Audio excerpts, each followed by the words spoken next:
എനിക്ക് നിങ്ങളോട് വളരെ പ്രധാനപ്പെട്ട ഒരു കാര്യം പറയാനുണ്ട്. ശനി ഞായർ ദിവസങ്ങളിൽ നമ്മൾ ആരും പരമാവധി പുറത്തിറങ്ങാൻ പാടില്ല. പല പ്രലോഭനങ്ങളും ഉണ്ടാവും. മനോധൈര്യം കൈവിടാതെ ഇവിടെ തന്നെ ഇരിക്കണം. പഴഞ്ചൊല്ല് കേട്ടിട്ടില്ലേ? ഞായറാഴ്ച പുറത്തിറങ്ങിയാൽ തിങ്കളാഴ്ച കാണില്ല.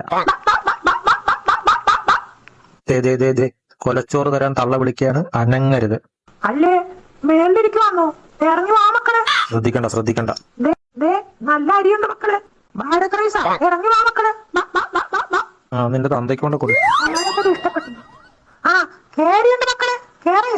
ഇന്നലെ അമ്മ റേഷൻ കടയിൽ നിന്ന് മേടിച്ചോണ്ട് വന്നതാ. ആ അത് അണ്ണന് തന്നെ പുഴുങ്ങിക്കൊടു. മാറ്റി പിടിക്കാം. ബിരിയാണി അരിയുണ്ട് മക്കളെ. ആ ബിരിയാണി അരി. ചേട്ടാ അതെ ബിരിയാണി അരി ഉണ്ടെന്ന്. നല്ല നീളമുള്ള അരിയാ. ചെന്നാലോ? ചെന്ന് കേറി കൊടു. അവരിതിനെ വറുത്ത് പോരും. എന്റെ പെങ്കൊച്ചെ, ആ അരി വേവിച്ച് അതിന്റെ ഇടയിൽ നമ്മളെ പുഴുങ്ങി വെക്കുമ്പോഴാണ് അത് ബിരിയാണി ആകുന്നത്. ബിരിയാണി ബിരിയാണി എന്ന് കേൾക്കുമ്പോ വല്ലാണ്ട് അങ്ങ് തുള്ളണ്ട. ഇനിയിപ്പോ ഈസ്റ്ററും പെരുന്നാളും വരുന്നുണ്ട്. അടുത്ത ദിവസങ്ങൾ നമ്മൾ വളരെ ജാഗ്രത പാലിക്കണം. 2 ദിവസം പട്ടിണി കിടന്നാലും വേണ്ടില്ല, താഴെ ഇറങ്ങരുത്. ഇറങ്ങിയാൽ അടുത്ത പെരുന്നാൾ കാണാൻ ഇറങ്ങിയവൻ കാണൂല. അപ്പൊ ഓക്കെ, ജയ് കോഴ്സ്. ജയ് കോഴിക്കോട്.